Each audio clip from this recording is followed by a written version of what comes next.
struggle is necessary for growth and change. See, struggle is there to keep you from getting comfortable. It's there to push you. See, that's how I look at struggle. At one time, I used to look at struggle as a curse. But now when I look at struggle, I embrace it because it allows me to be creative.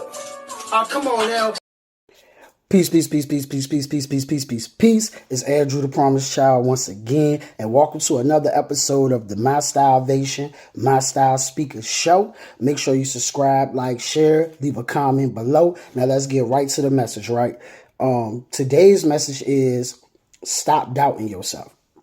Stop doubting yourself, right? The same amount of time and energy you give to doubt, you could be given that same amount of time and that energy to believing in yourself. I'm going to say it again. The same amount of time that you giving to doubting yourself is the same amount of time and energy you could be given to believing in yourself, right? We give too much energy in doubting ourselves. Doubt is an enemy of belief, of believing. It's a big enemy.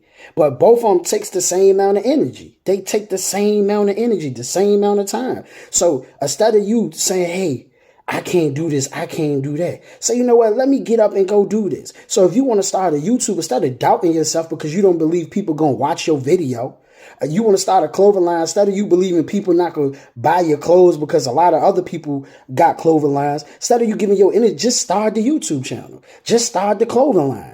You know, if you want to go to college, just go to college. Sign up, go to college. Do the things that you got to do to get up in there, go to college. If you want to become a barber, start doing it. Stop doubting yourself. Stop, I'm not able to do that. I can't do that. You know, but I get why we think like this, and I get why we feel like this because of the mental programming from society and how they train us to think about ourselves.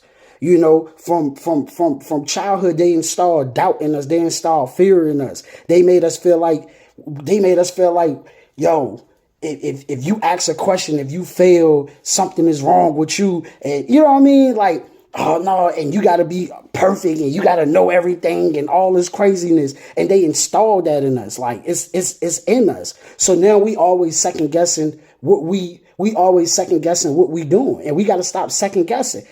Go do it. You are powerful. You are awesome. You are magnificent. You have a mind. I'm trying to tell you how powerful the mind is. The mind is incredible. So we have to actually sit down and get to know who we are. We got to know who we are. We're creators.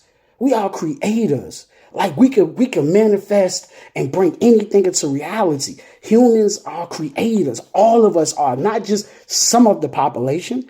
All of us can create something, but we all have to just know our gifts and what we are good at. Some people are good at speaking. Some people are good at being an athlete, football player, basketball player. Some people are good at rapping. Some people are good at singing. Some people are good at being a secretary. We just got to know who we are and stop doubting who we are. Stop doubting ourselves, because I've been there. I doubted myself before. You know, oh man, how I'm going to do this? You know, man, suppose that don't work out. How many times you ask yourself that? Suppose this don't work out. Suppose that don't work out. How many times you ask yourself this? Like, and the thing is, we failed so many times in life, and people fail to realize that failure is a part of learning. Like, you had to learn how to walk. You didn't know how to walk at first. You didn't come out the womb walking. You didn't come out the womb walking. You had to learn how to walk. You know what I'm saying? You had to learn how to talk.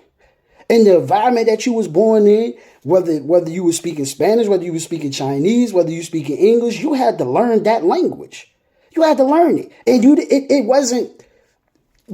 know it off top. You had to learn how to count. I remember when I was a kid, I thought counting to 100 was like the biggest thing in the world. When I had to learn how to count to 100.